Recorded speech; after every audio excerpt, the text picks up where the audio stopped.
नमस्कार, स्वागत है आपका। आप ग्राउंड रिपोर्ट देख रहे हैं, आपके साथ मैं हूं शबाब। दिन भर क्या घटा प्रदेश में खास, हम आपको बताएंगे अगले आधे घंटे में। बुलेटिन की शुरुआत करेंगे और इस वक्त की बड़ी खबर से आपको रूबरू कराएंगे। सेना और विदेश मंत्रालय ने संयुक्त रूप से प्रेस कॉन्फ्रेंस की है। ये बड़ी खबर है इस वक्त आपके टीवी स्क्रीन पर। प्रेस कॉन्फ्रेंस में कहा गया है कि भारत के शहरों को निशाना बनाने की कोशिश की गई। भारत ने पाकिस्तान को करारा जवाब दिया है। ये बात प्रेस कॉन्फ्रेंसेस में कही गई। पाकिस्तान के निशाने पर थे सैन्य ठिकाने। 300 से 400 ड्रोन का इस्तेमाल किया गया। पाकिस्तान ने 36 स्थानों पर 400 ड्रोन से हमला किया है। पाक के सभी हमले हमने नाकाम किए। दिल्ली से हमारे सहयोगी आदित्य इसी खबर पर सीधे जुड़ गए हैं। आदित्य, क्या जानकारी है प्रेस कॉन्फ्रेंस में? किन किन बातों पर फोर्सली बात कही गई? जी बिल्कुल। अब देखिए, विदेश मंत्रालय ने यही बोला कि कम से कम पाकिस्तान ने 300 से 400 ड्रोन का इसमें इस्तेमाल करा था। उन्होंने ये भी बताया कि पाकिस्तान ने जो ड्रोन अटैक करा है, इसका जो टारगेट था सिविलियन एरियाज में उनको नुकसान पहुंचाना, और मिलिट्री इंस्टॉलेशन जो नॉर्दर्न कमांड की मिलिट्री इंस्टॉलेशन है वहाँ उसको नुकसान पहुंचाने का था। जो कि बिल्कुल जो भारत के जो पूरे जो पुख्ता जो डिफेंस सिस्टम्स है उन्होंने पूरा रोक लिया है इसको। पूरे ड्रोन अटैक जो पाकिस्तान की तरफ से हुआ उसको विफल कर दिया गया है। और उसमें ये भी बताया कि जो पाकिस्तान ने इसमें जो है टर्किश ड्रोन्स का इस्तेमाल करा था अटैक करने के लिए। तो अब ये देखने वाली बात रहेगी किस तरीके से चीजें आगे जाती हैं, क्योंकि अब पूरा जो विश्व है वो जानता है असल मंसूबे जो पाकिस्तान के हैं। पाकिस्तान का असली चेहरा ऑलरेडी सबके सामने आ चुका है। वहीं एमईए की पीसी में उन्होंने ये डिटेल भी बताई कि किस तरीके से उन्होंने अभी हमने हाल ही में ये खबरें थी कि टर्की ने अपना एक नेवल वॉरशिप भी पाकिस्तान भेजा था। और कुछ टाइम पहले हमने ये भी देखा है कि इंडियन कंपनी ने टर्किश एयरलाइंस के साथ भी अपनी पार्टनरशिप को खत्म कर लिया, क्योंकि टर्की जो है पाकिस्तान का समर्थन कर रहा था। जो पाकिस्तान में आतंकी हैं उनका समर्थन कर रहा था। और देखने वाली बात रहेगी किस तरीके से अब सारी चीजें आगे जाती हैं। जी ठीक है, बहुत शुक्रिया आदित्य इस पूरी बातचीत के लिए। आप नजर बनाए रखिए, खबर पर आगे जो अपडेट्स रहेंगे फिर लौटेंगे आपके पास।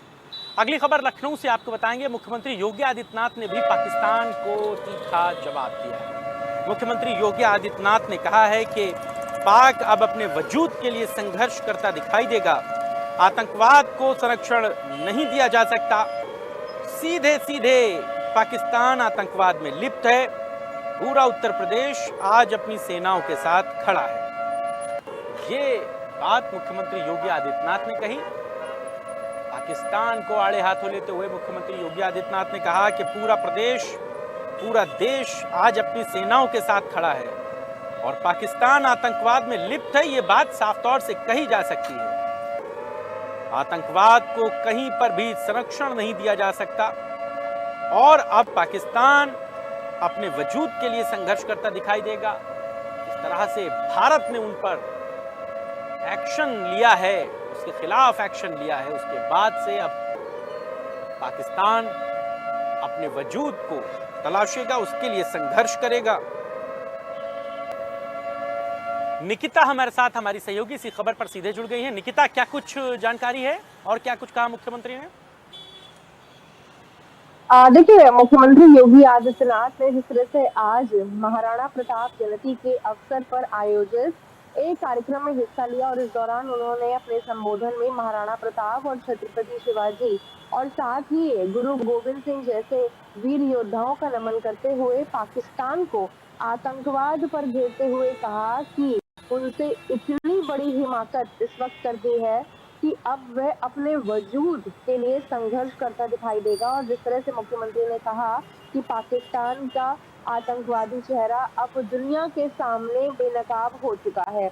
जिस तरह से 22 अप्रैल को पहलगाम में पाकिस्तानी आतंकवादियों द्वारा भारतीय पर्यटकों के साथ इतनी बेतरतीबी का भी उन्होंने जिक्र किया और ये कहा कि घटना के बाद हर भारतवासी ने पाकिस्तान को सबक सिखाने की ठान ली है।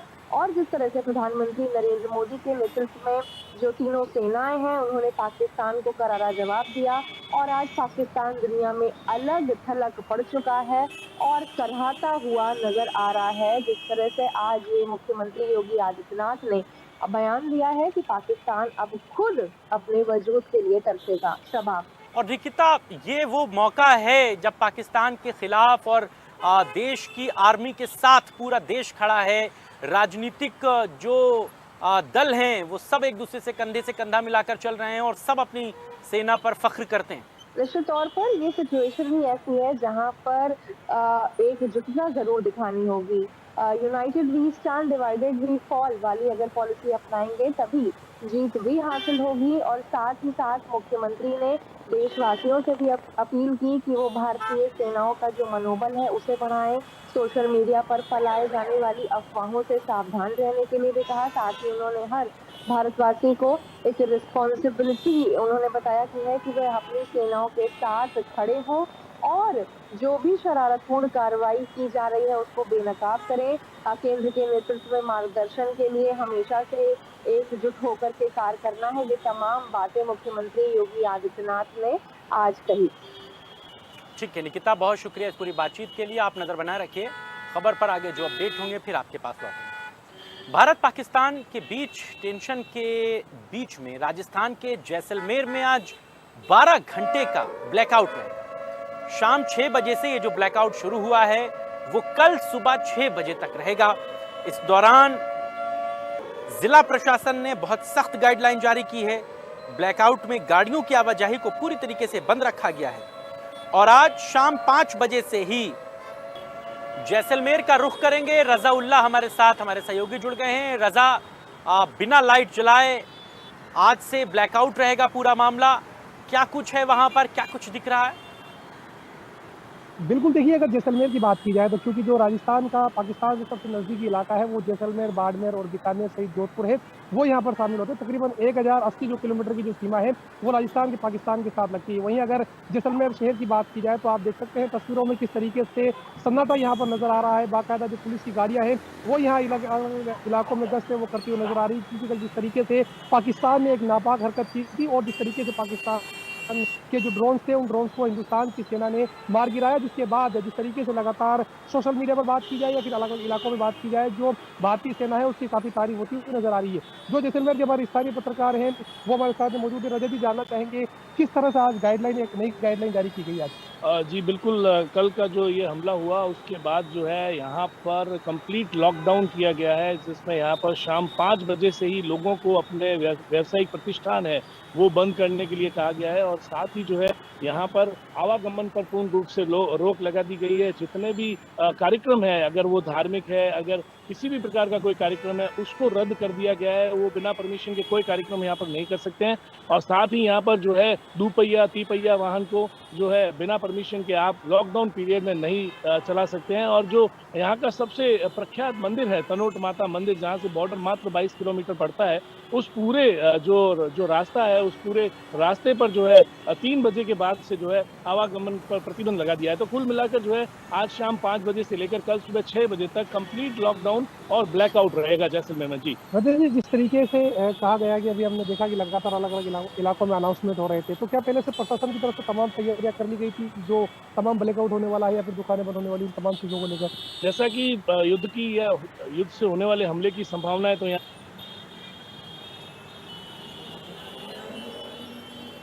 पर होने के कारण जितनी भी तैयारियां उनको यहाँ पर करनी थी वो पूरी तैयारियों के साथ यहाँ पर लवाजमे के साथ जो है यहाँ का पुलिस प्रशासन कहें या डिस्ट्रिक्ट एडमिनिस्ट्रेशन कहें या सैन्य एजेंसियां कहें, वो तैयार थी। और जिस भी प्रकार का कोई आदेश यहाँ पर जो है आगे से आता है, चाहे वो राज्य सरकार का हो या भारत सरकार का, उसको लेकर जो है जिला पुलिस या स्थानीय जो पुलिस प्रशासन है वो लगातार लोगों के अंदर अवेयरनेस कर रहे हैं कि आप जो है अपने घरों में रहें, आप सुरक्षित रहें, बिना किसी काम के घर से बाहर ना आए। और वहीं दूसरी ओर जो सैन्य एजेंसियां हैं वो बिल्कुल नजर गड़ाए बैठी हैं कि किसी भी प्रकार की नापाक हरकत या कोई ऐसे हमले की साजिश रची जाती है तो उसको तुरंत कैसे डिफ्यूज करना है, तुरंत उस पर कैसे कार्रवाई करनी है, उसके लिए जो हमारी सैन्य एजेंसियां हैं वो पूर्ण रूप से यहाँ इस इलाके में मुस्तैद है। तो अलग अलग इलाकों की बात की जाए तो जैसलमेर के आप भी अभी लगभग शहर घूम के आए हो, क्या आपको प्रशासन की कोई गाइडलाइन की अवहेलना होती हुई दिखाई दी हो कहीं पर किसी तरीके से?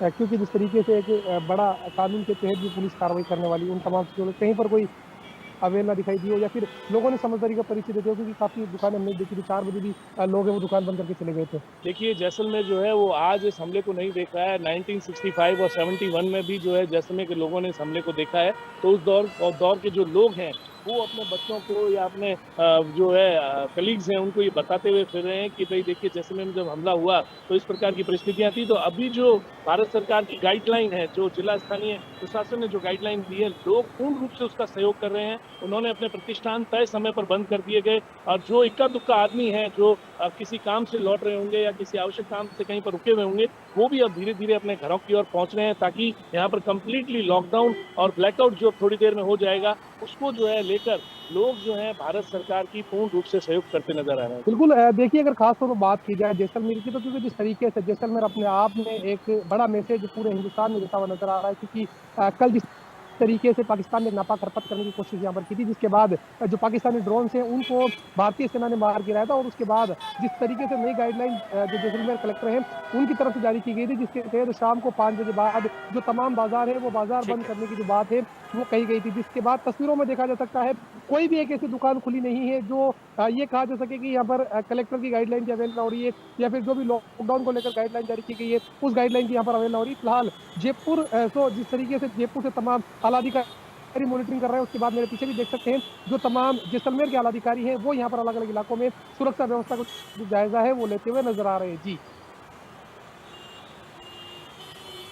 ठीक है, बहुत शुक्रिया आप दोनों का इस पूरी जानकारी के लिए। आप नज़र बनाए रखिए खबर पर, आगे जो भी अपडेट्स होंगे फिर लौटेंगे आपके पास। बहुत शुक्रिया। अगली खबर वाराणसी से आपको बताएंगे, जहां पर अलर्ट को देखते हुए एयरपोर्ट पर सख्ती देखी जा रही है। जिस तरीके से वाराणसी एयरपोर्ट पर सुरक्षा बढ़ाई गई है, चाक चौबंद की गई है, वो ये बताता है कि हर तरीके से निगरानी रखी जा रही है। एयरपोर्ट पर सुरक्षा को चाक चौबंद व्यवस्थाओं में तब्दील किया गया है। एयरपोर्ट और उसके पार्किंग क्षेत्र पर सघन चेकिंग अभियान भी जारी है। वाराणसी के सभी हिस्सों पर पुलिस निगरानी रख रही है। चूंकि वाराणसी सेंसिटिव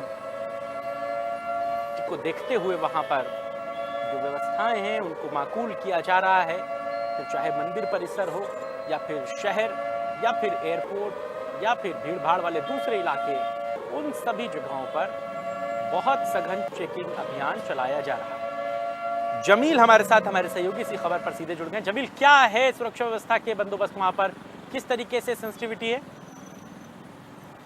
बिल्कुल, देखिए शबाब, काशी हिंदू विश्वविद्यालय कहें या फिर संकट मोचन कहें या फिर काशी विश्वनाथ धाम कहें या फिर रेलवे स्टेशन और या फिर बनारस के लाल बहादुर शास्त्री जो अंतर्राष्ट्रीय एयरपोर्ट है, उन तमाम जगहों पर सुरक्षा व्यवस्था पहले से बढ़ा दी गई है और खासतौर से एयरपोर्ट की निगरानी की जा रही है, क्योंकि वहां पर सीआईएसएफ के जवानों ने लगातार सुबह से ही अभियान चलाया है। उन तमाम जगहों पर, चाहे पार्किंग का एरिया हो या फिर टर्मिनल का एरिया हो, उन तमाम जगहों पर सुरक्षा व्यवस्था पूरी तरीके से बढ़ा दी गई है और लोगों पर निगरानी रखी जा रही है। और आसपास के जो गाँव हैं उन तमाम जगहों पर भी निगरानी रखी जा रही है, क्योंकि जो भारत पाक के बीच जो तनाव चल रहा है, ऐसे में लगातार बनारस प्रधानमंत्री नरेंद्र मोदी का संसदीय क्षेत्र है और खास बात तो ये काशी विश्वनाथ धाम और बनारस में लगातार इससे पहले भी कई बार आतंकी जो घटनाएं घट चुकी है, संकट मोचन मंदिर हो या फिर बनारस की कचहरी हो, इस लिहाज से बनारस की प्रशासन पूरी तरीके से मुस्तैद है।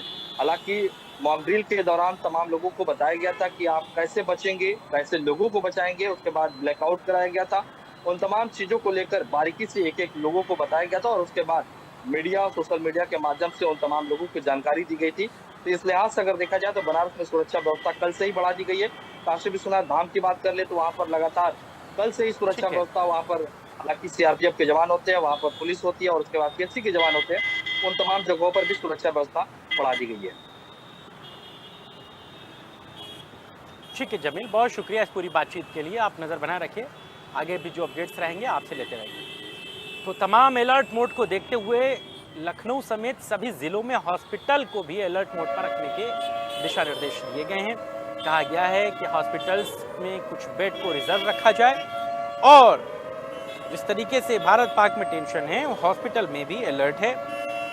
किसी भी हालातों से निपटने के लिए अस्पताल पूरी तरह तैयार हैं। यूपी के सभी हॉस्पिटलों को अलर्ट मोड पर रखा गया है। ये बड़ी खबर है इस वक्त आपके टीवी स्क्रीन पर। भारत पाक टेंशन के बीच हॉस्पिटल भी अलर्ट मोड पर हैं। फिरोज हमारे साथ, हमारे सहयोगी इसी खबर पर सीधे जुड़ गए हैं। फिरोज, क्या सेंसिटिविटी है, कैसे अलर्ट मोड पर हॉस्पिटल्स हैं? जी बिल्कुल, देखिए इसके बाद भारत और पाकिस्तान के बीच जो संभावित युद्ध को देखते हुए राजधानी के अस्पतालों को अलर्ट कर दिया गया। संजय गांधी हॉस्पिटल हो, पीजीआई हो, केजीएमयू हो, लोहिया संस्थान हो, सभी हॉस्पिटल को सतर्क रहने के निर्देश दिए गए हैं। सीएमओ ने अस्पतालों में डॉक्टर व पैरामेडिकल स्टाफ की क्विक जो रिस्पांस टीम है उसको जो है गठन करने का उसका निर्देश दिया है कि किसी भी जरूरत पड़ने पर पूरी टीम तैयार रहना चाहिए और जो तमाम सुविधाएं हैं अस्पतालों की वो मुहैया कराने के निर्देश दिए गए हैं। अगर हम आज केजीएमयू के जो ट्रामा सेंटर है, ट्रामा सेंटर के जो सीएमएस हैं उनसे हमारी बातचीत हुई। उन्होंने बताया है कि ट्रामा सेंटर में हर आपात स्थिति से निपटने के लिए पूरा ट्रामा सेंटर को तैयार किया गया है। घायलों की चिकित्सा हो या दवाइयां हो, उपकरण हो या अन्य चीजें हों, उसका पूरा भंडारण पूरी उचित मात्रा में यहाँ के ऊपर उपलब्ध कराया गया। उन्होंने साथ ही ये भी कहा कि चिकित्सक और स्वास्थ्य कर्मियों को ये दिशा निर्देश जरूरी दिए गए हैं कि सरकारी अस्पतालों में बलरामपुर हो, सिविल हो, जफरीन हो, जलकारी बाई हो, सभी अस्पतालों की मैं बात कर रहा हूँ, वहाँ पर संयुक्त चिकित्सालय सीएमओ ने खास तौर पर इन सभी अस्पतालों में अलर्ट किया गया। इसके अलावा ग्रामीण क्षेत्र की अगर हम बात करें तो सामुदायिक में जो सीएससी वगैरह होता है वहाँ पर भी जो है करीब 20,000 बेड जो हैं उनको भी तैयार करा गया है। पूरी तरह से जो है लखनऊ के जो अस्पताल हैं वो पूरी तरह से आपात स्थिति में निपटने के लिए पूरी तरह से तैयार हैं। इसके अलावा डॉक्टरों को भी ये खास निर्देश दिया गया है कि किसी प्रकार की छुट्टी न लें।